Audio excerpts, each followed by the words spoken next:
Агшин шагнуулга хүлээн авсан баха гэж бодож байгаа. Тэгэхээр та бүхэн бас инээд хөрөөр өөртөө ирч хүчийг хөрөнгөлүүлж өнөөдрийнхээ ажил төрлийг бас тэрхүү ирч хүчээрээ одоо өдрөг тийм ээ ирч хүчтэй бүтээх баха гэж бодож байна. За тэгээд өнөөдөр өглөө хөтөлбөрийнхаа өмнө зочны цагийг эхлүүлж байна. Тэгэхээр манай өнөөдрийн зочны цагт манай Монголын Пүү сонирхчдын клубын 2 өдөр дах зөвлөлийн 2 гишүүн хүрэлцэн ирсэн байна. Тэгэхээр хоёрт энэ өглөөний мэндийг хүргэе.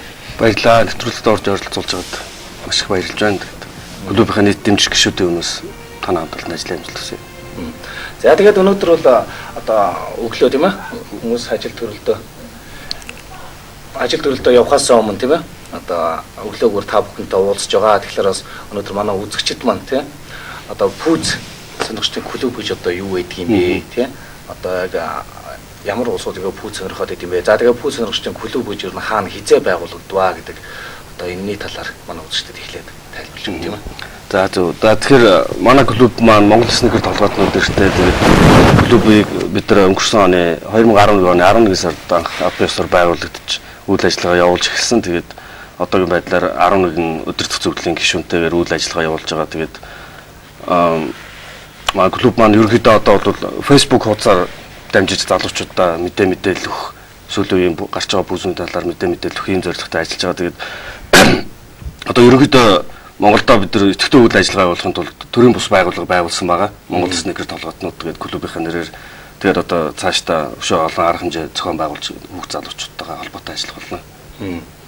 Монголд бол одоо анх удаага л одоо энэ Пүүз сонирхчдын клуб гэж одоо миний хувьд гэх юм бол тийм ерөөд сонсч байна. Тэрнээс одоо ингээл янз янзын үнд дэглэл цуглуулдаг эсвэл одоо морь уяачдын холбоо клуб гэж байдаг тийм.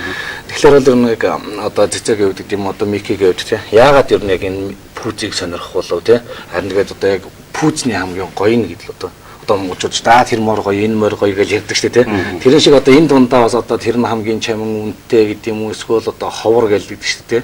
Тэгэхээр Пүүзнүүдээсээ бас онцлж тайлбарлал тийм. Тэгээд дээрээс нь түрүү асуусан яагаад тэр нэг энэ Пүүз гэдгийг сонирхох болов вэ? Миний хувьд бол яг тэр үед намайг жоохон бахад яг бидний үеийн хүүхдүүд бол Пүүзээр гангардаг байсан тул манай дээдл үеийнх. Тэгээд энэ нэг хэсэг бол байхгүй болсон.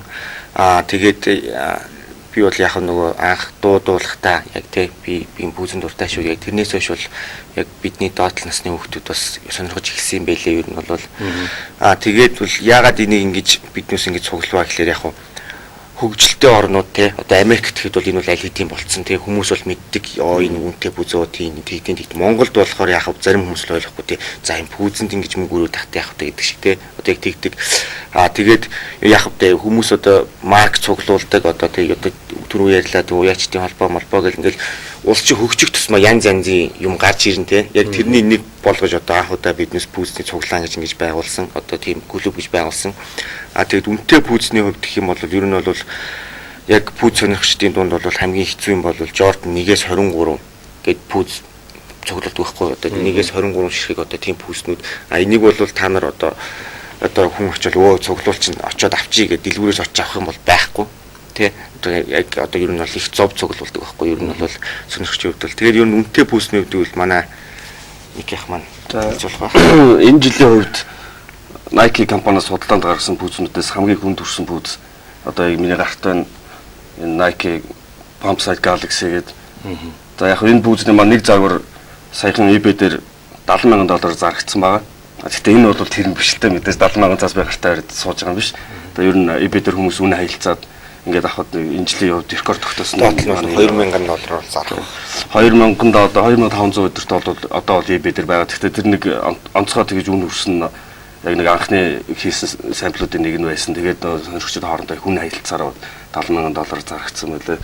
Яа тэгээд дараа нь ярил бас энэ Пүүзэн энэ манай Пүүз сонирхдаг хүүхд залуучууд маань энэ Пүүзийг бол маш сайн таньж байгаа бохтой энэ одоо Fly Passage гэдэг одоо энэ бэгийн төгс Cam Garanti өмсдөг байсан Пүүзнэ. Яг энэ өнгө яг энэ загвар нь бол ерөөсө ганцхан шиг хийгдсэн.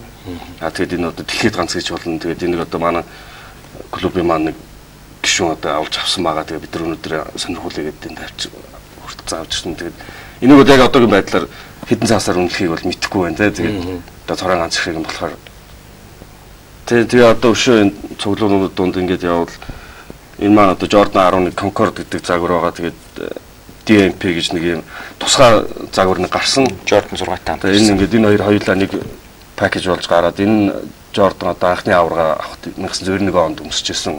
За өөрөө энэ нь болохоор нэг зодог тайлчаа буцаж ирээд 96 онд тоглохдоо өмсөжсэн. Энэ бас нэг хөвлөмөр харах юм бол өөр.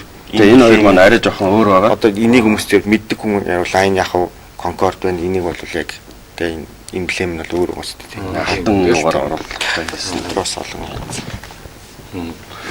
Тэгэхээр сонирн байна л да. Одоо жишээ нь одоо би энэ пүүзийг харахад бол одоо магадгүй би өөр нэг пүүзний талаарх мэдлэг муу штэ тий. Би зөв пүүз сайн мэддэг болохоор одоо энэ пүүзийг харахад бол Монголд нэг тэр зэмээ бүр дэлхийд одоо нэг ширхэг байгаа гэж бодоход сонирн байна л да тий.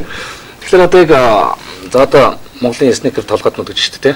Энэ клуб одоо яг нийт гишүүд хичнээн гишүүдтэй байна. Ер нь нийт дэмжигч нар тий. Хичнээн дэмжигч нар байна. За тэгээд дээрэс нь одоо клубын хэмжээнд цуглуулганд одоо яг хичнээн пүүз байна. Одоо цэцэгийн хувьд одоо яг өөртөө хувьдаа тий хувьдаа хэдэн пүүз байна гэдэг юм уу. За эсвэл одоо яг клубын хэмжээнд яг хичнээн пүүз өнөөдрийн цуглуулганд байна. За дэмжигчдийн хувьд гэвэл яг манай Facebook хуудсанд 1000 хэдэн зуун хүн 1161 өнөөдөр өглөөний байдлаар 61 хүн лайк дарж орсон байна. Тэгээд цуглуулгын хувьд гэвэл миний хувьд яг 60-аас 70 пүүз байгаа. Тэгээд манай өнөө хувьд бол 30-40 хэдэн байгаа. Тэгээд Америкт одоо сонирхуулж хэлэхэд бол одоо миний мэдхээр бол хамгийн их пүүзтэй хүн бол 200-аад пүүзтэй хүн байгаа. Манай клубын маань бас нэг гишүүн өдөртөх зөвлөлийн гишүүн. Тэгээд яг одоо манай клуб чиг идэвхтэй үйл ажиллагаа явуулж байгаа 11 одоо өдөртөх зөвлөлийн гишүүн одоо бүгдээрээ цуглуулах хэд усуд байгаа. Тэгээд ерөнхий багцаагаар ерөө бид 11 үлээ бүгд пүүзээ цуглуулах юм бол ер нь 1000 төгөх болов гэж бодож байна. Яг тодорхой тоо болоод эцэс гаргаж үзээ. Юмаа ер нь наривчл тоолж бол ерөөсөө тэгээд ер нь дээр хацаад өгч очих байх. Энэ пүүзнүүдээ яг зөвхөн өөрөөсөө ингээд зөвхөн цуглуулгыг хадгалаад хаяа бас өмс чин тэргээр бас гангарах уу? Гангар. Би бол хаяа бол нэг өвтөх өмсч гангарч байна. Одоо тэгэл бас уран бүтээл дээр бас клип билипэн дээр бас тэгэл эдний сэрэл гангар шүү дээ. Бас одоо удахгүй бас нэг цуглаан хийх гэж байгаа. Гэт сурдуулсан тийм ээ. Тэгэхээр бас пүүз сонирхолтой цуглаан гэхэл манай үзэгчдээ бас гайхаж байгаа бахалтай. Бас пүүз сонирхдаг хүмүүс одоо бас Монголд ч 1000 гаруй тийм ийм залуучууд байна гэж. Тэгэхээр бас удахгүй бас пүүз сонирхолтой клубын цуглаан болж одоо өөрсдийнхөө цуглуулгыг бас танилцуулна гэдэг чинь тийм. Тэгэхээр тэр талаараа бас мэдээлэл өгвөл.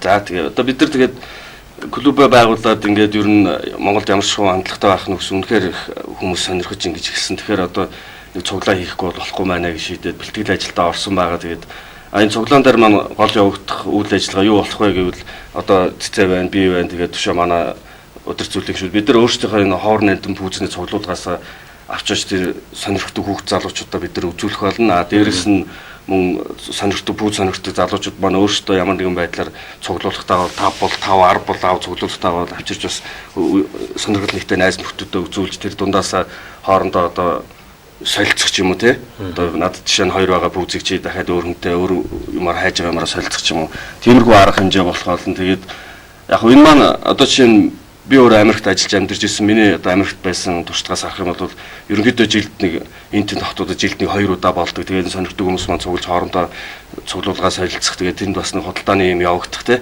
иймэрхүү байд. Тэгээд энийг Монголд анх удаа хийж үзье гэж бодсон. Тэгээд ямар ч бэлтгэл ажилдаа орчод байгаа. Тэгээд яг өнөөдрийн байдлаар бол тов тодорхой болоогүй байгаа. Тэгээд хідүүн ирэх бол яах бол одоо том газар зохиох уу, жижиг газар зохиох уу гэдгээс шалтгаалаад.